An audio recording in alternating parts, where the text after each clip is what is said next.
Dun dun dun. You're supposed to be playing the music. No. Yes. I feel like you are discussing Trump. They But need I think, to hear this. But I think you should play his Apprentice theme song because I think that would be the funniest shit for him. But it's Trump. Like, but that's how people he know. Doesn't even deserve. But people music. know him as Trump. That's the music when they play him. That's the music you think of. So I think that should be a song that we play that represents this orange hair. I don't know how I feel about this. This makes me uncomfortable. But it's a good uncomfortable. It's not. It is because I didn't about him is the good uncomfortable. I read this one because I didn't know shit about Trump. All I knew it was about was we saw on The Apprentice, and I didn't know about this so-called reality star.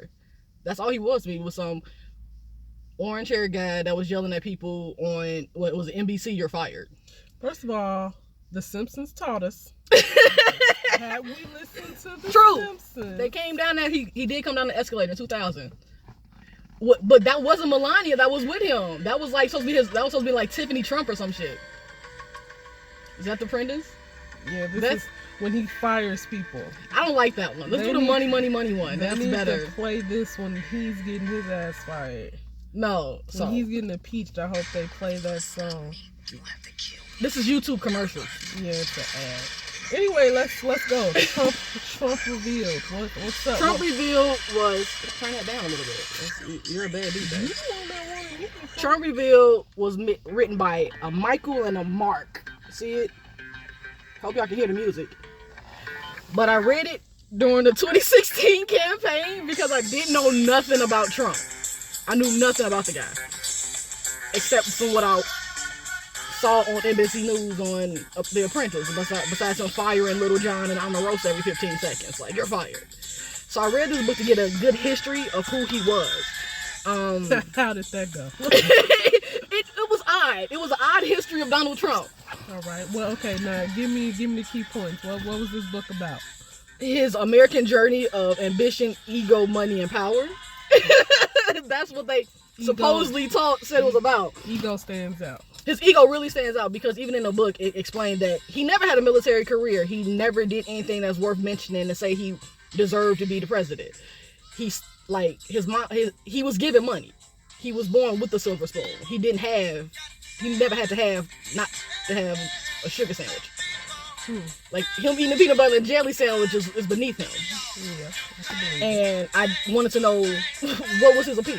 And it's after reading the book, it's still no appeal to him to me. It's still no appeal. He went to one good school that he keeps bragging about, and So this is something that Trump approved. So these are two authors that are from the Boston Globe. These are real journalists. They wrote this book, and it's a good book because they talk about the history.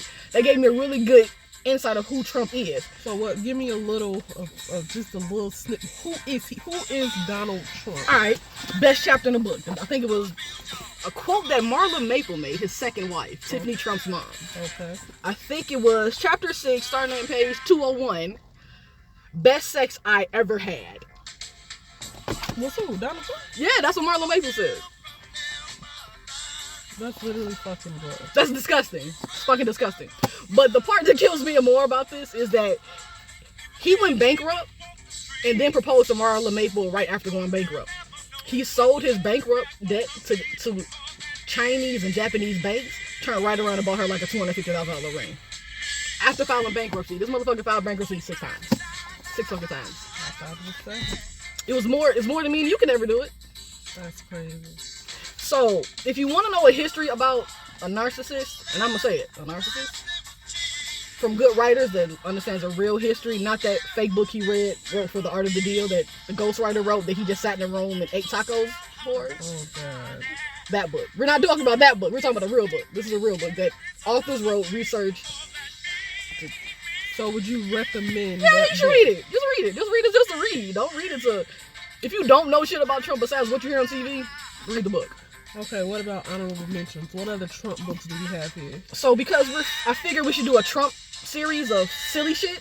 So this is the Trump revealed. Okay, what's next? Insane Clown Presidency. Now that one I think I would read. It follows a reporter and a journalist that goes around the campaign and watches Donald Trump. just talks about critiques him and sees shit that he makes it worth it alone. See the face? See the face. The cover art makes impeach him. All right. But that's going to be one of the next ones. And All right. continuing with another good author. Everybody knows about James Carville. Okay. He wrote a book in the early 2000s. They're Still Right, They're Still Wrong. It's pretty much a reverse of the same book as the predecessor. But I like his book too, because look at the head. Look at where the head is. Right there. Right there. And he also has a drink and a meal recipe in the book. So as you drink it, he tells you what to drink to digest this book better. Yeah, because you need a drink to digest Trump being president. Right. So after reading about, what's that, the 45th president, supposedly? Number 45th? I stopped counting after 44. I stopped counting after 44. So if you know Auntie Michelle or Uncle Barack or Grandpa Biden or any chance, tell myself what's up. That's my president. That's the family members right there. So after reading about a bad president, you said read Profiles of Courage. That book. Huh? Who said that? You said read Profiles of Courage. I've actually already read Profiles of Courage by John F. Kennedy. Oh, I like, JFK, like him. You like him. You wanted me to do that book next to show what a good president could look like. Yes. I didn't want to go with because he's a Republican, John F. Kennedy's a Democrat. Right. So I went independent. Okay. I went with the first president, George Washington. So after we do these books, I'm going to come back with a good book, George Washington's Farewell Speech, written by John Avalon. It was a good book. It talks about the speech that he gave when he was leaving the White House. Oh, okay. This speech is supposed to be read to Congress every year. Okay. Before we were Washingtonists or people that believe in the policy of Kennedy or Reaganists, we were Washingtonists first. We have to remember that we were independents first. He's the only true independent president we've ever had. So any president that stands and say, I'm independent, bitch, you're a liar. This is the only independent president we had. Okay. And maybe we need to understand who we were before we became a clown. Whatever. Well, you taught me a lot just from this talk. I ain't know none of that. So, all right. So this is Busy Book. I don't think we said that when we first started. I think we just started talking shit. Well, say it again so they'll know. Oh, this is Busy Book. Busy Book Review. Right here.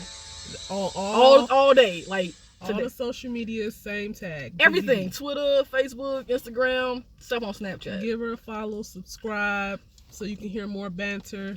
Thanks.